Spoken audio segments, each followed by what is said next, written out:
Esta é uma série de mensagens cujo tema é a influência da música na sociedade, nas nossas vidas. O que a Bíblia tem a nos ensinar sobre a música, sobre a sua influência? Sabemos que, de fato, a música exerce uma influência muito grande na sociedade, na vida das pessoas. Mas o que a palavra de Deus tem a nos mostrar, a nos ensinar? Veja bem, em Jó, no capítulo 38, a partir do verso 4 a 7, nos diz ali que junto as estrelas da alva cantavam alegremente, e elas também, todos os filhos de Deus, jubilavam. E ali o que são as estrelas da alva, os filhos de Deus? No original, são os anjos. Então, desde a criação, nós vemos os anjos de Deus louvando, cantando. Na criação, eles estavam cantando. Qual é a música que eles cantavam? Qual é a música que eles louvavam a Deus? Então, veja só, a música, ela está desde a criação e até mesmo antes da criação. Nós sabemos que, quanto aos anjos, houve um anjo de luz que, por causa da sua arrogância, ele querendo assumir o lugar de Deus, querendo exercer a função e o papel de Deus, querendo ser até o próprio Deus, esse anjo, ele teve que ser expulso, ele caiu. Isso está descrito em Isaías no capítulo 14, no verso 11 a 16, onde que nos diz assim: foi derrubada na sepultura a tua soberba, com o som das tuas violas. Ou seja, esse anjo de luz, ao cair, por causa da sua soberba, por causa da sua arrogância, se tornou Satanás, se tornou o diabo, se tornou o adversário de Deus. E aí nos diz aqui que ele caiu com o som da sua viola, ele caiu com o som que tinha no céu, esse som foi corrompido e esse som veio para a terra. E esse som que veio para a terra, essa música que veio para a terra, está influenciando a vida das pessoas. Vimos que então esse som que havia no céu, ele foi corrompido, ele foi pervertido, e ao mesmo tempo que esse anjo de luz caiu, também caiu um som juntamente com ele. Ou seja, o texto é muito claro quando nos diz que foi derrubado o som das tuas violas, em outras traduções, das tuas harpas. E agora nós temos dois sons, duas músicas. Uma, a música do céu, e outra, a música na terra. E a música na terra, quando caiu este anjo, ela foi pervertida, ela foi corrompida. E ao mesmo tempo que nós vemos a partir daí a música influenciando a vida das pessoas, a vida da sociedade. É importante, tem um texto de Salmo 137, do verso 1 ao verso 3, quando o povo de Israel foi levado cativo para a Babilônia. Então nos diz lá o texto que junto aos rios da Babilônia nos assentamos e choramos quando nos lembramos de Sião. E ali nós dependuramos as nossas harpas nos salgueiros. E aqueles que nos levaram cativos e que nos destruíram, eles pediam que nos alegrássemos, dizendo: cantai-nos uma das canções de Sião. Veja só, os próprios babilônicos, eles pediam os cânticos de Sião, eles pediam que cantassem as músicas de Sião. O que significa que eles sabiam que tinha uma distinção das músicas de Sião com as músicas de Babilônia. E o que havia de diferente, de significado nas músicas de Sião? Eram músicas de exaltação a Deus, de louvor a Deus, e músicas que incluíam salmos, hinos, e aquilo fazia diferença. Por isso os babilônicos, eles pediram por essas músicas. Eles sabiam que havia uma distinção e uma diferença das músicas de Sião com as músicas de Babilônia. O que as músicas de Sião produziam? Elas produziam fé, elas produziam esperança, elas produziam força, elas eram músicas de exaltação a Deus. E por isso, os próprios babilônicos perceberam que havia uma distinção, entre as músicas de Babilônia e as músicas de Sião. Sião é o lugar da habitação do rei Davi, onde se construiu o templo, onde está Jerusalém. Agora, eles quando pediram essas músicas, eles sabiam o que aquelas músicas produziam. Músicas que produziam alegria, como eu disse, músicas que produziam paz, músicas que traziam até libertação, que era um reflexo da libertação que eles tinham tido em Deus. Por isso, ao serem levados cativos, eles não conseguiam cantar, porque eles estavam sendo levados como escravos. Eles não conseguiam cantar as músicas de Sião. Ao mesmo tempo, Davi, no Salmo 40, nos mostra o resultado da libertação. O que acontece quando alguém é livre, quando alguém é liberto. No Salmo 40, no verso 1 ao verso 3, nos diz: esperei com paciência no Senhor, e Ele se inclinou para mim e ouviu o meu clamor. Tirou-me de um poço de lama e de perdição, e colocou os meus pés sobre a rocha, e firmou os meus passos. E olha interessante, e pôs um novo cântico na minha boca, um hino de louvor ao nosso Deus. Muitos verão essas coisas, temerão e confiarão no Senhor. Aqui nós vemos o resultado da libertação, o resultado do perdão, porque ele mesmo está dizendo que ele estava atolado num poço de lama e de perdição. Ele estava perdido, mas quando ele teve o seu encontro com Deus, quando ele recebeu a libertação, quando ele foi perdoado, então a sua boca se encheu de um cântico novo. E qual era esse cântico? Hinos de louvor ao nosso Deus. Veja bem um exemplo. Quando aquele aleijado, coxo, estava ali na porta do templo, quando Pedro e João se aproximaram dele, e Pedro diz: olha, eu não tenho ouro nem prata, mas o que eu tenho eu te dou, levanta e anda.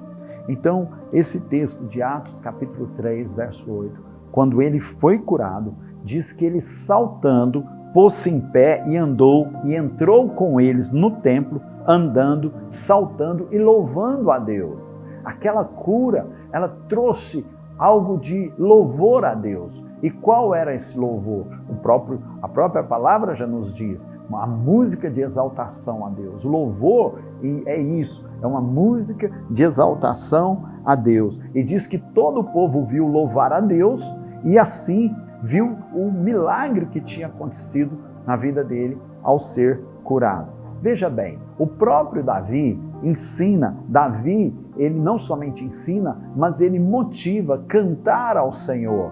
Qual é a música que ele nos ensina a cantar? Qual é a música que nós devemos louvar? Então, veja só, em 1 Crônicas, no capítulo 15, no verso 9, 23, 34, 36, ele está então motivando e levando o povo a cantar ao Senhor. Então ele diz lá assim: cantai-lhe salmos, cantai ao Senhor todas as terras, cantai louvores em gratidão, rendei graças ao Senhor. E qual foi a resposta do povo? E todo o povo diz amém e louvou ao Senhor. Então, veja só, o propósito da palavra de Deus ao nos falar sobre a música é nos motivar, é nos ensinar a cantar ao Senhor, a louvar, a engrandecer a Ele através da música. A pergunta é: qual é a música que tem saído dos seus lábios? Você acha que Deus aceita qualquer tipo de música? Qual é a música que Davi, o homem segundo o coração de Deus, ensinou e motivou o povo a cantar? E o homem segundo o coração de Deus não ensinou e não motivou a cantar outro tipo de música. É uma pergunta que nós devemos refletir. Mas ele ensinou e motivou que se cantasse ao Senhor, cantasse salmos, hinos. E assim, qual é a música que tem saído dos nossos lábios, dos seus lábios? Qual é a música que Deus aceita? É qualquer música? Vamos para o Novo Testamento. Quando o anjo visita Maria, ele traz a mensagem que ela conceberia pelo Espírito Santo o Salvador do mundo. Quando ela foi visitar sua prima Isabel, diz que então, na Bíblia, está nos dizendo lá assim, o cântico de Maria. E qual foi o cântico dela? Foi um cântico de louvor ao Senhor. Diz que ela engrandeceu ao Senhor por meio de um novo cântico. Ali ela expressou não somente a gratidão, mas ela engrandeceu o nome do Senhor através da música. A música, ela vai louvar a Deus, ela tem o poder de engrandecer a Deus, mas não é qualquer música, não é qualquer tipo de música. Nós vemos que quando Jesus nasceu, apareceu uma multidão de anjos, e em que eles cantavam. E ao mesmo tempo, aquela multidão de anjos que fala que foram exércitos celestiais, que eram exércitos celestiais, eles estavam louvando a Deus e dizendo glória a Deus nas maiores alturas. Ou seja, vimos que lá na criação, os anjos já louvavam a Deus. E quando Jesus nasceu, os anjos novamente, aqui um exército de anjos louvando a Deus. A música de engrandecimento a Deus, de fato, de louvores a Deus, de exaltação a Deus, de glórias a Deus. A música de louvor ao Senhor que tanto engrandece e glorifica a Deus. Glória a Deus. Bom dia, irmãos. A paz do Senhor Jesus para todos. Como é bom estarmos aqui juntos novamente na casa do Senhor. Parabéns para você que decidiu sair da sua casa e vir para cá. Você fez a escolha certa. Parabéns para você também que nos assiste em casa. Com certeza você não está aqui por um grande motivo, mas eu tenho certeza que o Senhor irá abençoá-lo também. Queridos, eu me sinto privilegiado de trazer a palavra nessa manhã. Como de costume, todas as ceias nós temos a palavra comum, a mesma palavra que é ministrada em todos os nossos locais de reuniões. E esse mês eu fui responsável por esse momento. Eu creio que o Senhor Ele irá falar muito conosco através dessa mensagem. É uma mensagem de desafio, admoestação, encorajamento, é uma mensagem de fé. Eu creio que o Espírito Santo, o propósito dele aqui é nos despertar para algo maior, amém? É nos despertar para envolvermos na obra de Deus, para fazermos parte desse corpo, não como um mero espectador, mas como alguém que está disposto mesmo a servir o Senhor, e se necessário até mesmo abrir mão da sua própria vontade, para poder fazer a vontade de Deus. É um tema muito desafiador. Esse tema, eu creio que será um start para nós aqui, porque não tem como, irmãos, a gente esgotar esse assunto aqui em 30, 40 minutos, mas será o suficiente para o Espírito Santo ir além da minha capacidade, além das minhas limitações, e fazer a obra que Ele quer fazer aqui nas nossas vidas essa manhã. Quantos acreditam juntamente comigo? Levanta suas mãos aí. Aleluia. Então, o tema de hoje é maturidade espiritual. Amém? Maturidade espiritual. Eu quero ler aqui o texto de Efésios, capítulo 4, a partir do versículo 11 a 14. Quando nós lemos então a palavra de Deus, nós somos inspirados a amadurecer, a crescer, a nos desenvolver. Olha o que diz aqui esse versículo.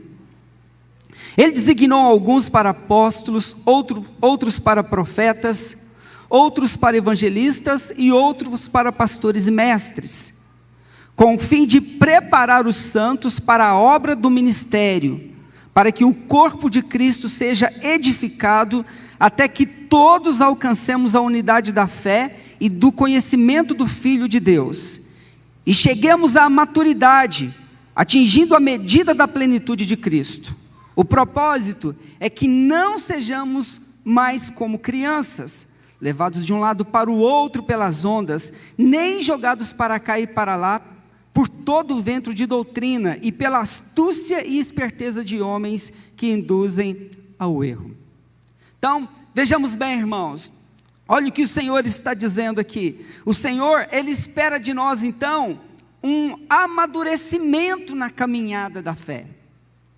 Quando nós nascemos em Cristo, quando nós entregamos a nossa vida para Jesus, é como se nós voltássemos ali à infância, à fase da criança, porque nós começamos então a viver algo novo, um tempo novo, começamos a aprender coisas novas, coisas que antes nós não sabíamos. E o desejo de Deus então é que na nossa caminhada que aconteça um crescimento, amém? Nós não podemos ficar parados, estagnados, não podemos ficar congelados em uma fase, não! Deus espera que você então cresça, que você desenvolva a sua capacidade, os seus dons, porque com certeza Ele quer usar muito a sua vida.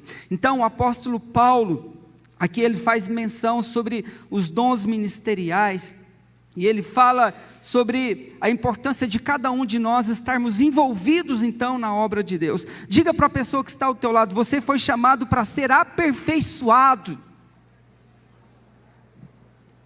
Exatamente, aperfeiçoado. E nós temos um alvo aqui, que é alcançar ali a maturidade de Jesus. Ele é o nosso padrão, Ele é o nosso modelo. Agora, a realidade, irmãos, é que quando nós olhamos para dentro da igreja, muitas vezes nós percebemos que algumas pessoas, elas não estão avançando, elas não estão crescendo, elas não estão cumprindo com o propósito de Deus para a sua vida. E é isso que o Espírito Santo ele quer nos despertar nessa manhã. Muitos de nós deveríamos estar em altos patamares de envolvimento com Deus, com a obra de Deus, mas continuamos como espectadores, continuamos ainda como bebês espirituais, somente recebendo. Na medida que nós vamos caminhando com Deus, eu vou continuar recebendo, mas eu preciso entender também que eu preciso repartir aquilo que Deus tem colocado na minha vida, aquilo que Deus tem me dado. Então, infelizmente, grande parte dos cristãos não consegue se desenvolver dentro das igrejas. Já deveriam estar assumindo responsabilidades, mas ainda estão engatinhando como verdadeiros bebês na fé. Como verdadeiros bebês na fé. Às vezes sempre voltando lá atrás, ao início. Um retrocesso. Enquanto que a vontade de Deus é que você cresça, é que você avance. Na Bíblia nós temos vários exemplos de pessoas que ocuparam posições tão sublimes, demonstraram traços de maturidade, mas temos exemplos de pessoas também que assumiram funções importantes, mas demonstraram imaturidade. E eu quero trazer aqui à nossa memória um desses personagens, que está lá no livro de 1 Samuel, capítulo 10, a partir do versículo 17, ele fala sobre a história de Saul, o rei Saul. Nós sabemos que Saul, ele se tornou rei, devido ao pedido que o povo trouxe ali diante de Samuel, o sacerdote. A Bíblia diz então que Deus, ele acatou o pedido do povo, ainda que não fosse da sua vontade, mas ele decidiu então estabelecer um rei. Aqui dá início à monarquia, aqui se estabelece então o primeiro rei da história de Israel. E veja só, então Deus deu ordem para Samuel, ele preparar esse momento. A Bíblia diz que Samuel já havia organizado já todo o ambiente, todo o cenário, já havia preparado a liturgia, já havia convocado o povo. A Bíblia diz que Samuel já havia preparado o óleo que seria derramado sobre a cabeça de Saul, para que então ele recebesse ali esse legado. Mas você, então, pode me acompanhar aí, capítulo 10, 1 Samuel capítulo 10, versículo 17, diz assim o texto: Samuel convocou o povo de Israel ao Senhor em Mispá, e disse a eles: assim diz o Senhor, o Deus de Israel, eu tirei Israel do Egito, e libertei vocês do poder do Egito, e de todos os reinos que os oprimiam, mas vocês agora rejeitaram a Deus que os salvou de todas as suas desgraças e angústias, e disseram: não, escolha um rei para nós. Por isso agora apresente-se perante o Senhor de acordo com as suas tribos e os seus clãs. Tendo Samuel feito todas as tribos de Israel se aproximarem, a de Benjamim foi escolhida. Então fez ir à frente de Benjamim, clã por clã, e o clã de Matri foi escolhido. Finalmente foi escolhido Saul, filho de Quis. Quando, porém, o procuraram, ele não foi encontrado. Consultaram novamente o Senhor. Ele já chegou? E o Senhor disse: sim, ele está escondido no meio da bagagem. Correram e o tiraram de lá. Quando ficou em pé no meio do povo, o mais alto só chegar aos seus ombros, Samuel disse a todos: vocês veem o homem que o Senhor escolheu? Não há ninguém como ele no meio de todo o povo. Então todos gritaram: viva o rei. Olha só o que acontece aqui. Então tudo estava preparado, mas no momento da unção, eles então chamaram Saul, mas não o encontraram porque ele havia se escondido. Queridos, isso é a atitude de uma pessoa adulta? Isso é a atitude de uma pessoa madura? Ele fugiu, ele se escondeu. Enquanto eu estava lendo esse texto, eu me lembrei da minha filha, porque nós temos uma menininha em casa de 5 anos de idade, a Sofia, a rapinha do tacho, e às vezes ela faz alguma arte. Sabe o que ela faz? Ela esconde. Quando ela faz alguma proeza, ela esconde. Nós costumamos achá-la, porque ela fica escondidinha ali, às vezes debaixo da cama, de trás do guarda-roupa. Ela acha um cantinho e enfia lá e se esconde.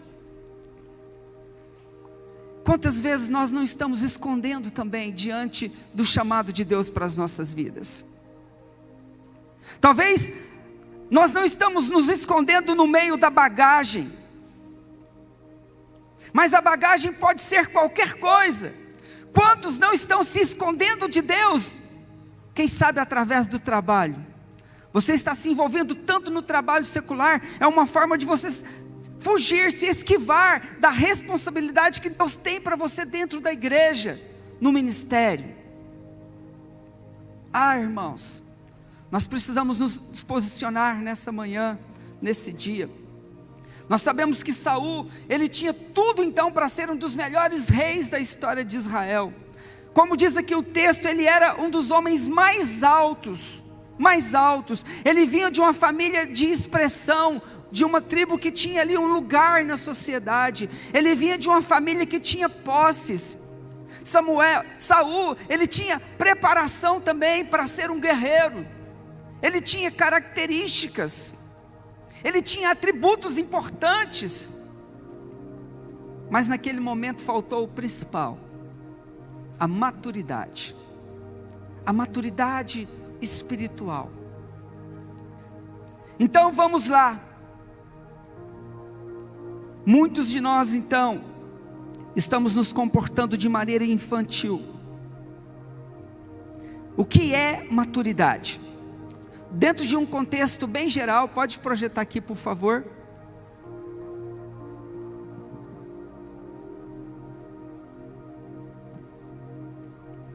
Muito bem, enquanto eles vão jogando ali, está aqui. O que é maturidade?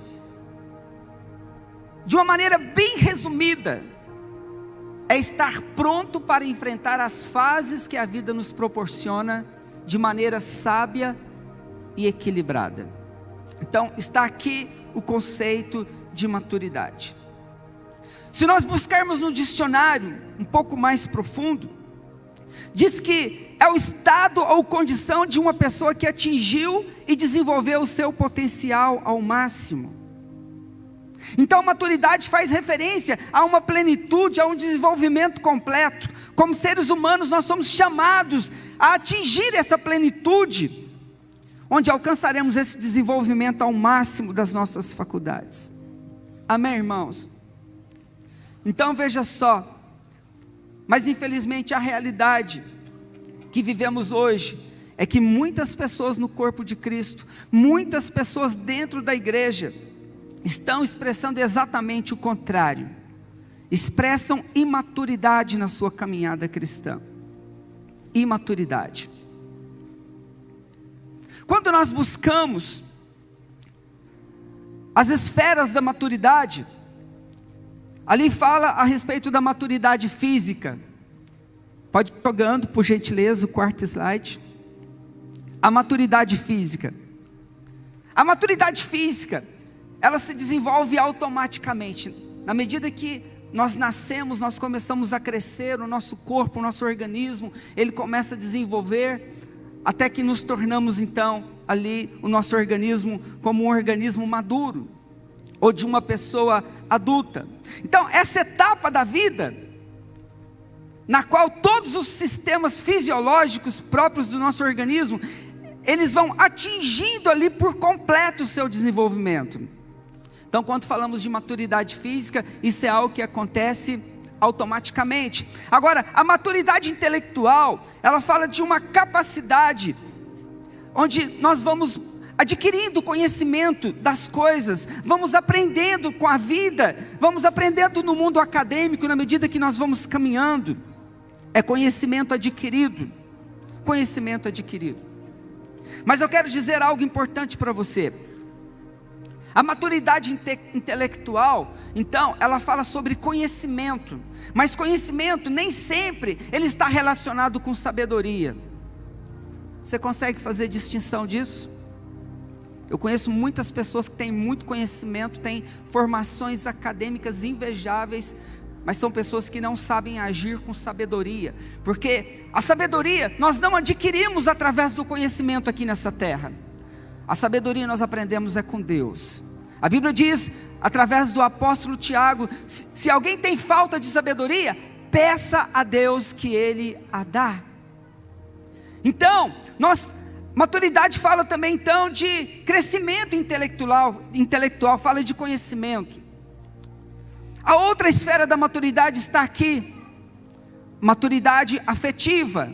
A maturidade afetiva, ela consiste na capacidade do ser humano em aprender a amar as pessoas e também aprender a ser amado. Ou seja, eu aprendo a me valorizar, eu aprendo a me amar, mas eu aprendo também a amar o próximo. Preste atenção nesse detalhe aqui, irmãos. Para que haja um amadurecimento na afetividade, eu acredito que a partir daqui o Espírito Santo ele tem que estar no controle das nossas vidas. Porque quando eu amadureço na minha vida afetiva, se eu não tenho um bom relacionamento com Deus, se o Espírito Santo não está agindo na minha vida, eu vou desenvolver uma maturidade afetiva de um amor egoísta, onde esse amor eu só olho para mim mesmo, onde eu só quero ser amado, eu só quero valorizado, mas eu não amo as pessoas que estão ao meu redor, que estão à minha volta. E a Bíblia diz que, então o homem, ele tem que amar o próximo como a ti mesmo. Agora, se o Espírito Santo não faz essa obra nas nossas vidas, isso é muito difícil. É muito difícil para o homem amar o seu próximo, se não for através da ação de Deus nas nossas vidas.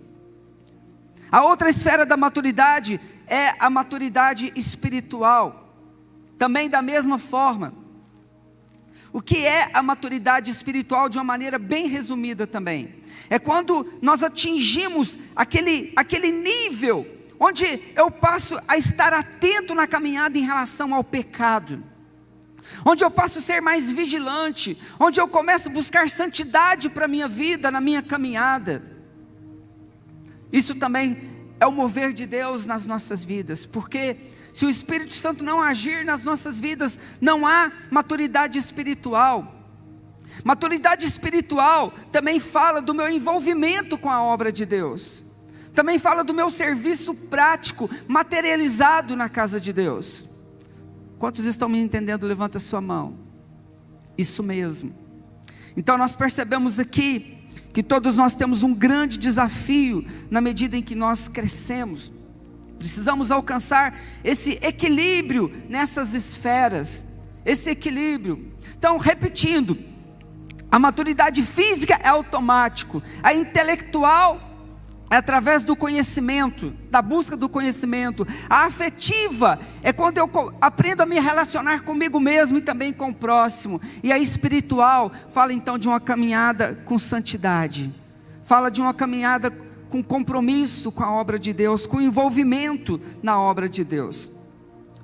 Então veja só, assim como a árvore leva tempo para crescer, dar frutos, um prédio demora o seu tempo para ser edificado, um bebê leva tempo para crescer e tornar-se um adulto responsável, assim também o crente leva tempo para amadurecer na vida cristã. Amém? É uma caminhada. Ninguém amadurece do dia para a noite na caminhada cristã, não. Mas é preciso haver esse desenvolvimento, é preciso haver esse crescimento. Ou seja, na minha caminhada eu preciso ir aprendendo. O apóstolo Paulo, quando ele escreve ali 1 Coríntios capítulo 13, versículo 11, aqui ele fala algo muito importante para nós. Aqui ele diz que chega um momento que nós temos que abandonar as atitudes de criança, temos que abandonar as atitudes de menino. E ele diz assim: quando eu era menino, eu falava como menino, pensava como menino, raciocinava como menino, mas quando me tornei homem, eu deixei para trás as coisas de menino. Então veja só, irmãos, aqui fala de responsabilidade. Porque a gente sabe que a criança, ela é livre, ela é solta, ela não é apegada a horários, a responsabilidades, porque afinal de contas ela ainda não tem consciência da vida real. E o apóstolo ele está dizendo aqui que há um momento que eu tenho que abandonar os comportamentos de criança, e que eu tenho que me comportar como um verdadeiro adulto, Com certeza, você deve conhecer pessoas que muitas vezes, momentos de ter uma resposta adulta, equilibrada, pessoas que agem como criança, aliás, até muito pior do que criança. Eu já vi pessoas, infelizmente já presenciei a atitude de algumas pessoas que talvez nenhuma criança faria o que ela fez. É por isso que Deus, Ele nos trouxe aqui nessa manhã, porque Ele quer nos ajudar, Ele quer estartar em nós esse desejo, essa vontade de crescermos, e de atingirmos ali esse alvo que Deus estabelece para mim e para você. Então vamos lá. Nós sabemos que toda fase da vida do ser humano, ela tem uma relevância. O ser humano, então, ele vive por fases, começando ali pela infância, adolescência, a fase adulta, até alcançar ali a velhice, a maturidade. Quando nós falamos de criança, ouça isso que eu quero dizer. A infância, ela é uma fase totalmente desprovida de responsabilidade. Sim ou não, irmãos? Se não é os pais que ficam ali perto dos filhos, direcionando, ensinando, mostrando a eles o que fazer, basicamente eles ficam o tempo todo ali naquele mundo irreal, naquela fantasia, brincando o tempo todo. Então é uma fase que ela é desprovida de responsabilidade. E na maioria das vezes, quando acontece algo errado, quem é que assume ali os danos da arte das crianças? São os pais, na maioria das vezes. É claro que o nosso propósito é ensinando os nossos filhos, na medida que eles vão crescendo, que eles vão avançando, a terem responsabilidade. Mas normalmente os pais é que assumem ali os danos, os prejuízos, as responsabilidades quando a bagunça é feita. Quando nós olhamos para a adolescência, em alguns momentos já exige certa responsabilidade para o adolescente, mas não com tanto peso, não com tanta opressão. Afinal de contas, está se desenvolvendo ainda não chegou ali ao nível da maturidade.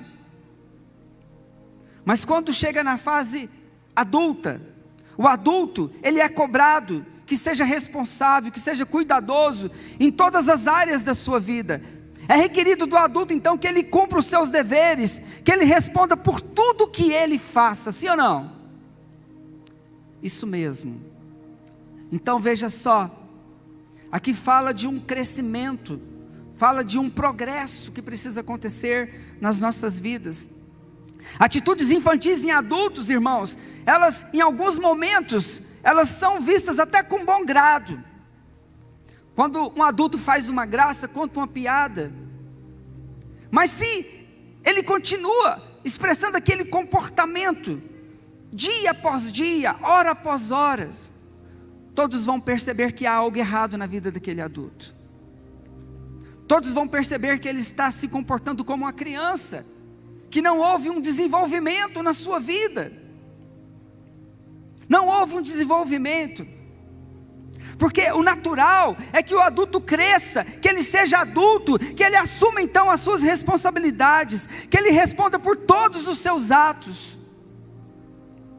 E se isso não acontecer, porque está acontecendo falhas na sua caminhada. Se nós não estamos assumindo responsabilidades na nossa caminhada como cristãos, é porque algo está errado.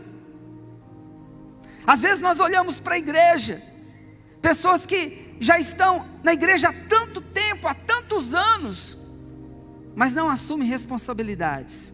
E não é por falta de desafio, não é por falta de necessidade, não é por falta do seu pastor, o seu líder, o seu discipulador está ali desafiando, chamando. Não. São pessoas que não estão amadurecendo na vida espiritual. São pessoas que não estão entendendo o que Deus está te falando.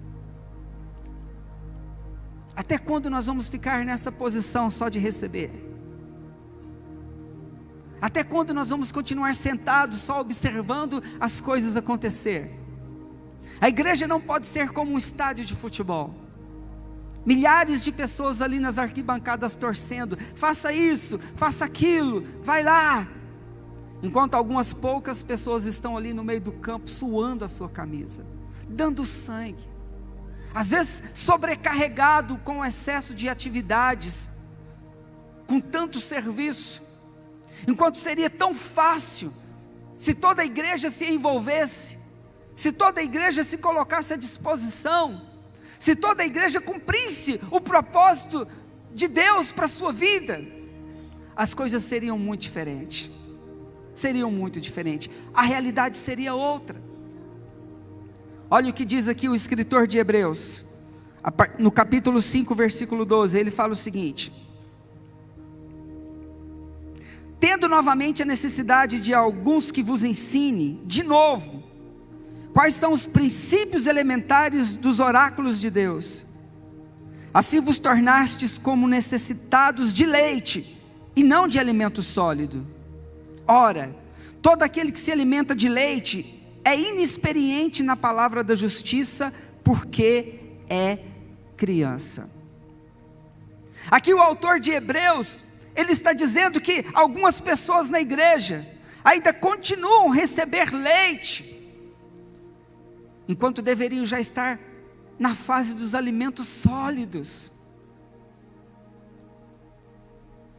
Enquanto algumas pessoas já deveriam estar num alto nível de crescimento espiritual, de envolvimento, ainda estão ali, como aqueles que acabam de chegar, necessitados de ensinos fundamentais. Nós sabemos, irmãos, que a doutrina a respeito do pecado, assim que nós chegamos na igreja, nós já aprendemos isso. O Senhor já nos ensina, nos mostra que existe uma linha que nós não podemos ultrapassar. Existe uma linha que ali, quando nós chegamos, o sinal vermelho acende. Mas sabe que tem pessoas que caminham a vida inteira com Deus e sempre ultrapassando essa linha.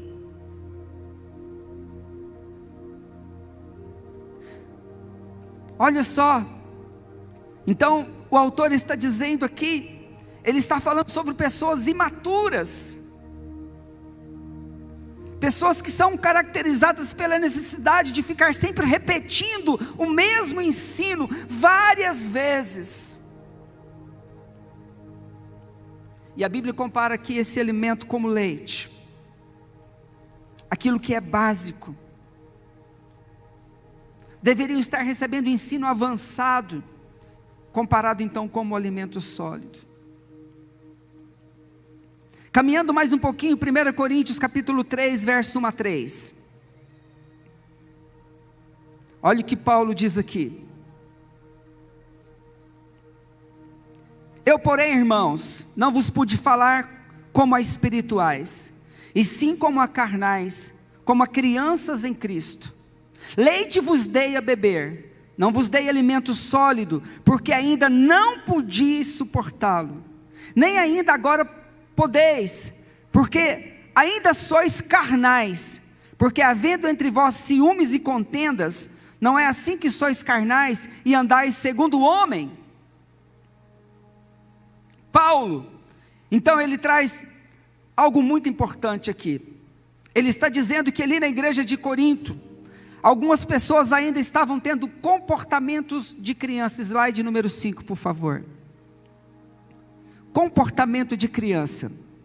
E ele fala 3 coisas aqui. A primeira coisa que ele diz aqui, que o crente maturo, ele age como criança. Ele diz, eu não pude dar para vocês alimento sólido, mas eu dei para vocês alimento de criança, porque sois carnais como criança. É isso que diz a palavra de Deus. Crente imaturo age como criança. O crente imaturo, ele age de conformidade com a carne. Ele sempre tende a ceder aos desejos da carne. Ele sempre tende a ceder ao pecado, à sua vontade. A sua vontade é maior do que a vontade de Deus para a sua vida.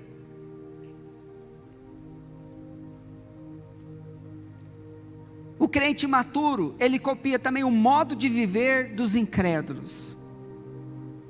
Ele não tem um padrão espiritual bíblico no seu estilo de vida. Essa mensagem que o Silvio trouxe aqui é muito importante, a respeito da música do céu. Mas o crente imaturo, ele copia então ali o modo de viver dos incrédulos. Ele traz a música secular para dentro da sua casa. Ah, irmãos, eu fico imaginando a tristeza do Espírito Santo numa casa, onde o que rola ali é música secular, música depravada, música que não edifica, música que não traz a presença de Deus. Precisamos avaliar, será que não estamos sendo crentes imaturos? Será que não estamos copiando esse modo de viver das pessoas que não servem a Deus? E ele diz aqui, portanto, havendo entre vós ciúmes, contendas, não é assim que sois carnais e andais segundo o homem? Existe ciúme dentro da igreja? Não deveria. Existe contendas dentro da igreja, irmãos? Não deveria haver mais. Isso deveria ser coisa do passado, nas nossas vidas. Mas Paulo está dizendo aqui, ele não pôde falar como a espiritual, porque ele encontrou uma igreja ali que ainda estava na fase da infância, uma igreja que não amadureceu,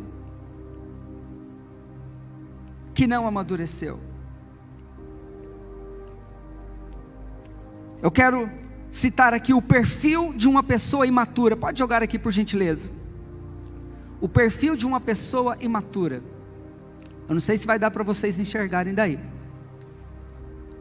Individualista, impulsividade, instabilidade emocional, irresponsabilidade, egoísta, hábito de fugir de tarefas difíceis, acessos de ira quando se frustra, dependência doentia, orgulho, desistência, insegurança, deslealdade, rigidez, descontrole, desrespeito, emburramento. Olha só, o perfil de uma pessoa imatura. Agora vamos para o perfil de uma pessoa madura, uma pessoa que tem maturidade, firmeza, equilíbrio entre o pensar e o sentir, o querer e o agir, a segurança, o controle de suas virtudes, vive no mundo real e objetivo, perseverança, humildade, servo, submisso, lealdade, autocontrole, sabe ser independente, responsabilidade, flexível, altruísta, respeito. Eu quero fazer uma pergunta: de qual lado você está aqui? Qual lado nós estamos? 1 Coríntios capítulo 3, versículo 18, olha o que diz aqui. A esperança para nós, a esperança para mim e para você. Mas todos nós, com a cara descoberta, refletindo como um espelho a glória do Senhor, somos transformados de glória em glória, na mesma imagem, como pelo Espírito do Senhor. Aqui está dizendo então que há esperança, mas é necessário que haja um posicionamento, é necessário que haja uma atitude de nossa parte, amados, é necessário. Independente da realidade então que você se encontra, precisamos acreditar que no Senhor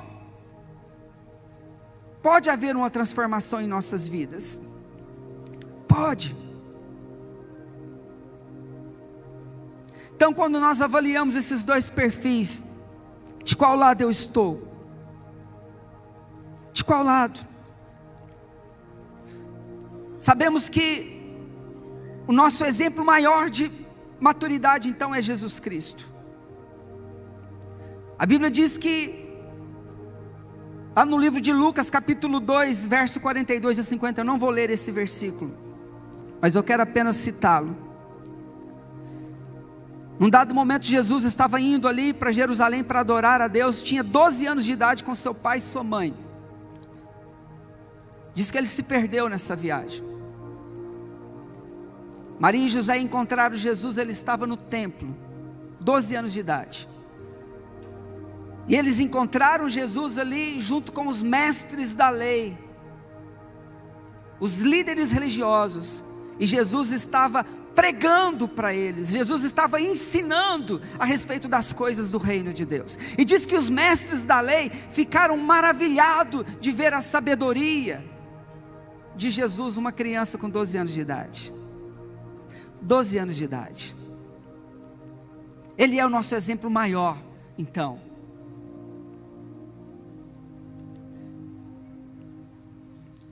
Precisamos olhar para Jesus. Precisamos buscar esse amadurecimento na nossa fé. Amém, irmãos? O sinal de amadurecimento espiritual na vida de um cristão reflete então em santidade, reflete envolvimento com a obra, reflete uma posição de alguém que quer servir, de alguém que quer ser útil nas mãos de Deus.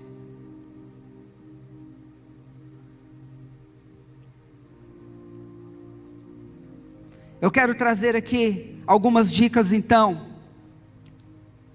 de como nos tornar uma pessoa madura na fé.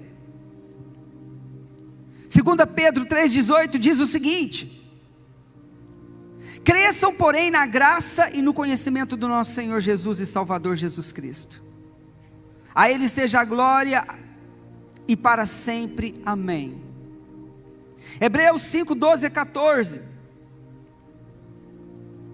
Embora a esta altura já devessem ser mestres, precisam de alguém que ensine a vocês novamente os princípios elementares da palavra de Deus. Estão precisando de leite e não de alimento sólido. Quem se alimenta de leite é criança e não tem experiência no ensino da justiça. Mas o alimento sólido é para adulto, os quais pelo exercício constante tornam-se aptos para discernir tanto o bem quanto o mal. Então, a primeira dica para você que quer se tornar uma pessoa madura na fé. Pode jogar aí por gentileza. 7º slide. Viva inteiramente com Deus e ofereça o melhor do seu tempo para Ele. Amém? Não tem como amadurecer na fé se eu não ofereço o melhor do meu tempo para Deus. Se eu continuo ofertando migalhas do meu tempo para Ele. Procure discernir a vontade de Deus pela sua vida e faça até o fim. A maioria das vezes, a nossa vontade é maior do que a vontade de Deus. A maioria das vezes eu faço aquilo que eu quero e não aquilo que Deus quer. Precisamos reavaliar isso. Viva o Evangelho sem questionamento na íntegra. Seja um crente obediente. Obedeça aquilo que Deus tem te falado. Procure sempre ser livre e nunca se permita prender novamente pelo pecado. Obedeça a palavra de Deus, mas obedeça também a sua liderança. Honre os seus pastores, honra o seu líder, o seu discipulador. Procure se instruir na palavra de Deus. Isso fala do alimento diário, ler a Bíblia todos os dias, buscar na palavra de Deus a resposta para aquilo que você quer. Assim, com certeza, você não será enganado por esse vento de doutrina que está por aí, confundindo a mente dos cristãos. O próximo slide, por favor. Seja útil na obra, não fique esperando alguém te chamar. Se ofereça. Se ofereça. Quantas necessidades há na casa de Deus? Quantos ministérios? Há um ministério nessa igreja que está esperando por você. Há uma área nessa igreja que não está se desenvolvendo, sabe por quê? Porque falta você ali. Guarde isso no seu coração. Proponha no seu coração ser útil na obra de Deus. Comece a aprender com os seus erros também. A Bíblia diz que sábio é aquele que aprende com os seus próprios erros. Procure conter a sua ira.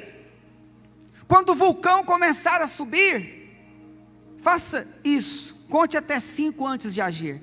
Não seja precipitado nas suas atitudes. Isso é muito importante. Isso vai te evitar a muitos erros. Ao invés de murmurar, seja a solução. A crítica construtiva, ela é bem-vinda sempre. Mas quando eu estou disposto a trazer a solução, quando eu estou disposto a resolver,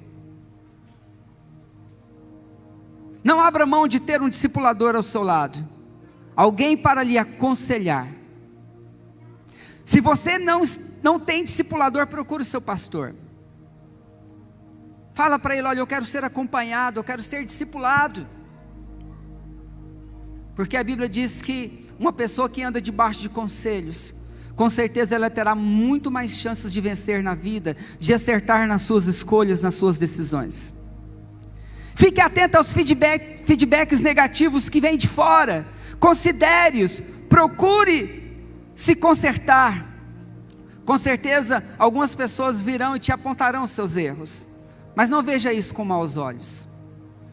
Veja isso com bons olhos, porque são oportunidades que você está tendo para melhorar na sua vida, para mudar, quem sabe, algum comportamento errado. Invista em conhecimento, seja participativo em toda a programação da sua igreja. Isso é maturidade espiritual. Quando eu sou uma pessoa que participa, quando eu não fico escolhendo atividade aqui, atividade ali, não, eu pego toda a agenda de Deus e falo: essa é a minha agenda. Tem congresso, eu estou lá. Tem seminário, estou participando. Reunião de célula, eu não falto. Cultos de celebração é meu compromisso com Deus no domingo. Amém, irmãos? Isso é muito importante. Invista em conhecimento. Busque crescer.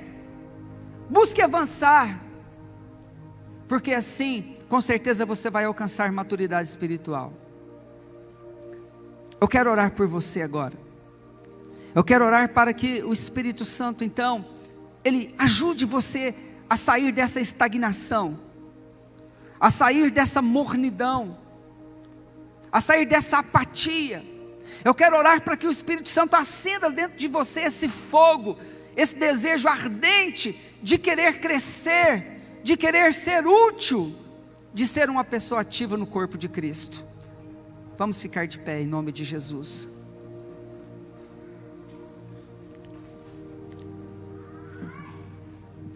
Coloca a mão no seu coração. O Espírito Santo te trouxe aqui nesse lugar. É hora de deixar o comportamento de criança, as birras, as infantilidades. É hora de se portar como um adulto. O Senhor nos chama para crescermos. Precisamos mudar de fase. Eu não posso continuar na fase da adolescência. Eu não posso continuar sendo criança no reino de Deus. Mas eu preciso me comportar como um adulto, como pessoas responsáveis.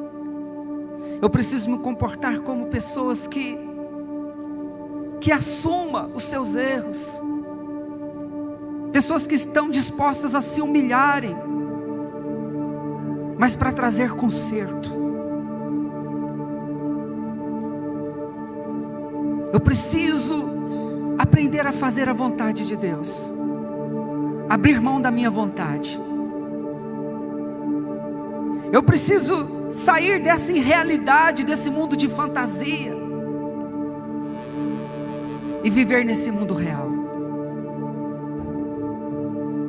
O reino de Deus, a Bíblia diz que ele começa aqui na terra. É aqui que o Senhor precisa de mim. É aqui que Ele quer me usar. Espírito Santo, olha para nós aqui nesse lugar. Olha, Senhor, quantas vidas estão aqui presentes. Espírito Santo, move agora. Gera em nós esse desejo de abandonar os comportamentos infantis. Gera em nós esse desejo, Senhor, de querer crescer, de querer avançar, de cumprir o nosso propósito como filhos de Deus. Gera em nós, Senhor. Nos ajuda, Espírito Santo, a termos o domínio, o equilíbrio, Senhor, de todas as coisas. Nos ajuda, Senhor. Move, Espírito Santo, nessa manhã. Consagramos as nossas vidas diante de Ti. Nos leva a amadurecer, Senhor. Nós entendemos, ó Pai, que maturidade não é sinônimo de idade também, de idade avançada. Maturidade é equilíbrio, é comportamento moderado. Nos ensina, Senhor, a ter esse comportamento. Toca agora, Senhor, nas nossas vidas. Queremos sair daqui, ó Deus, realmente como pessoas responsáveis, pessoas que entendam aquilo que o Senhor está dizendo aqui nesse lugar, e que tenham uma resposta boa diante de Ti, ó Pai. Diga comigo: Senhor Jesus, a partir de hoje, eu estou assumindo o comportamento de uma pessoa adulta. Eu estou assumindo que a partir de hoje eu vou ser moderado. Eu terei domínio de todas as áreas da minha vida e me esforçarei o máximo para permanecer em santidade. Me esforçarei o máximo para ser um servo verdadeiro, autêntico na tua casa. Conte comigo, Espírito Santo. Aquilo que o Senhor precisar, eu estou aqui para te servir, para servir a minha igreja, para servir os meus irmãos, em nome de Jesus. Amém. Quantos recebem essa palavra nessa manhã? Levanta suas duas mãos aos céus e dê um forte, forte aplauso ao Senhor. Aleluia.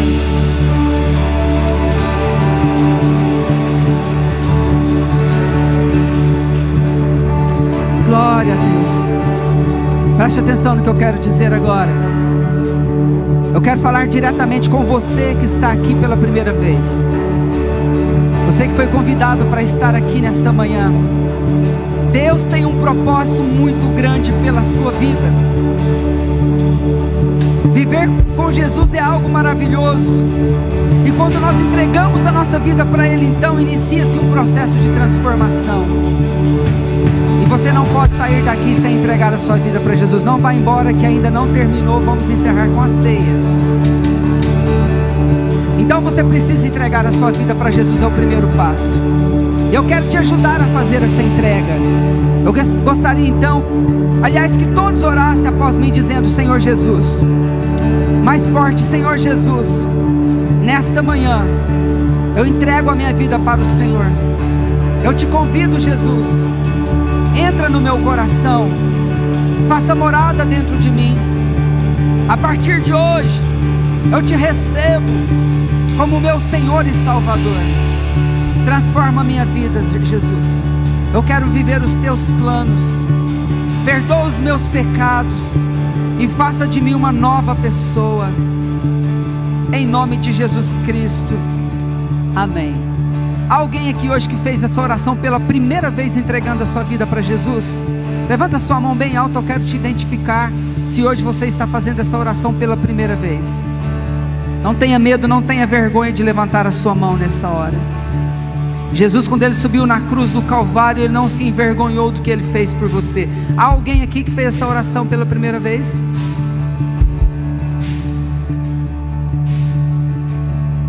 Muito bem. Eu quero te convidar então, você que levantou a mão, junto com a pessoa que te convidou, vem até aqui, porque eu gostaria de fazer uma oração especial por você nessa manhã. Isso, pode vir.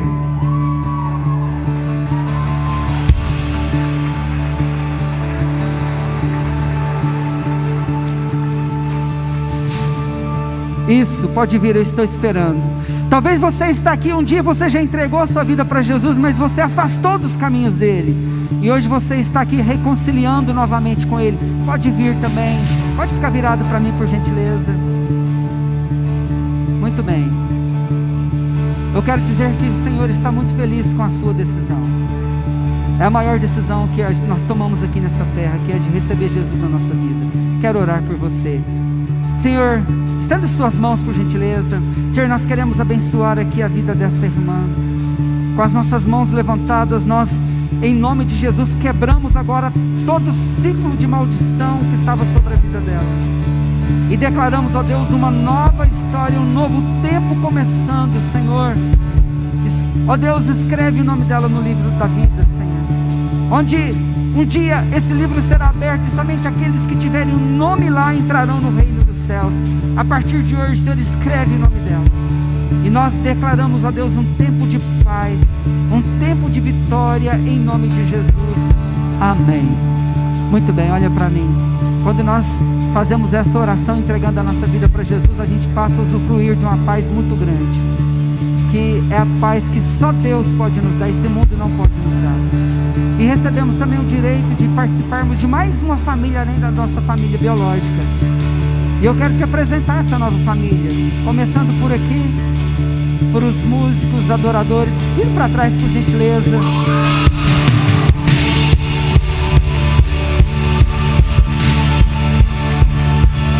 É uma alegria ter você aqui conosco. Você fez a sua melhor escolha. Deus tem grandes coisas para você, e isso é só o começo. Amém? Nós queremos ainda tomar mais 5 minutinhos do seu tempo, pode ser? Por gentileza, eu gostaria que você seguisse aqui o pastor Jarbas. Isso. Glória a Deus. Muito bem, irmãos. Nós vamos agora nos preparar para a ceia do Senhor. Amém? A palavra de Deus diz que Jesus, no livro de Lucas, capítulo 22, a partir do versículo 14, eu quero ler. Pode ficar de pé. Quando chegou a hora, Jesus e seus apóstolos reclinaram-se à mesa e disse-lhes: desejei ansiosamente comer essa Páscoa com vocês antes de sofrer. Pois eu digo, não comerei desta novamente até que se cumpra no reino de Deus. Recebendo um cálice, ele deu graças e disse: tomem isso e partilhem uns com os outros, pois eu digo que não beberei outra vez do fruto da videira até que venha o reino de Deus. Tomando o pão, deu graças, partiu e deu aos discípulos, dizendo: isso é o meu corpo dado em favor de vós. Faça isto em memória de mim. Da mesma forma, depois da ceia, tomou o cálice, dizendo: esse cálice é a nova aliança no meu sangue, derramado em favor de vós. Eu quero chamar aqui a sua atenção para algo que Jesus disse aqui. Ele falou: desejei ansiosamente comer essa Páscoa com vocês antes de sofrer. Amados, era a última ceia de Jesus com os discípulos. Jesus estava ansioso por aquele momento, porque era a última. Porque a partir dali, ele já entraria na rota do sofrimento, ele seria preso, passaria por todo o escárnio, seria pregado na cruz. Jesus então, ele ressuscitaria, mas logo ele seria elevado aos céus. Aqueles discípulos que estavam ali, durante 3 anos e meio, eles estavam sendo preparados para assumir uma responsabilidade muito grande, de dar início à igreja primitiva, de consolidar a igreja. Mas a partir dali, então Jesus contava com eles. A partir dali deveria ter um comportamento diferenciado. Eles deveriam se portar como verdadeiros adultos na fé, porque era uma responsabilidade muito grande. Não era uma obra para qualquer pessoa. Deveriam ser pessoas maduras, pessoas que tinham entendimento do seu chamado, do seu propósito. Você consegue me entender? Então Jesus trabalhou 3 anos e meio. E naquele momento ali, ele estava separando os discípulos para a obra, para o serviço, para o trabalho. Ouça isso, a ceia, ela é para aqueles que são discípulos de Jesus, não simplesmente para aqueles que são membros. Porque discípulo, ele segue o seu mestre, ele obedece o seu mestre. Mas membro não, membro só quer pão, só quer peixe, só quer usufruir da bênção. Mas discípulo não, discípulo, ele quer trabalhar, ele quer servir, ele quer fazer algo a mais. Quantos são discípulos de Jesus aqui nesse lugar? Quantos estão prontos para tomar essa ceia como discípulo? Aleluia. Vamos orar consagrando então diante do Senhor esse momento. Senhor, é com muito temor, tremor, mas também com muita alegria, nós estamos aqui nos preparando nesse momento para ceiarmos. Estamos aqui, ó Deus, obedecendo a Tua palavra, cumprindo, ó Deus, esse mandamento que o Senhor deixou para nós como discípulos. Consagramos diante de Ti o pão, representando o Teu corpo. Consagramos o suco da uva, representando o Teu sangue. Que ao tomarmos dessa ceia hoje, Senhor, que seja gerada em nós, ó Deus, essa visão, esse desejo, esse entendimento, essa revelação de que discípulo é maduro, discípulo está pronto para trabalhar, discípulo está pronto para obedecer, discípulo está pronto para seguir o seu mestre. Por isso, Espírito Santo, ao comermos desse pão, gera em nós esse desejo, e ao bebermos desse cálice, gera em nós essa vontade, Pai. Por isso consagramos diante de Ti, ó Deus, essa ceia, em nome de Jesus Cristo. Quem crer e concorda comigo, diga amém. Aleluia. Nós vamos então distribuir a ceia, e você então pode tomar a ceia em família, e tomando a ceia nós já estamos liberados. Amém, irmãos? Deus abençoe a sua semana, Deus abençoe então a sua vida, a sua casa, o seu trabalho, a sua empresa, os seus negócios. As bênçãos de Deus te perseguirá nessa semana, amém? Mas receba então a ceia nesse momento, ore, consagra a sua vida e diga mais uma vez para o Senhor que você é discípulo, e com certeza o Senhor, Ele vai te usar aqui nessa igreja. Procure o seu pastor, o seu líder, diga a ele que você está pronto para se envolver, para fazer aquilo que precisar, amém? Deus abençoe então, vamos cantar uma canção.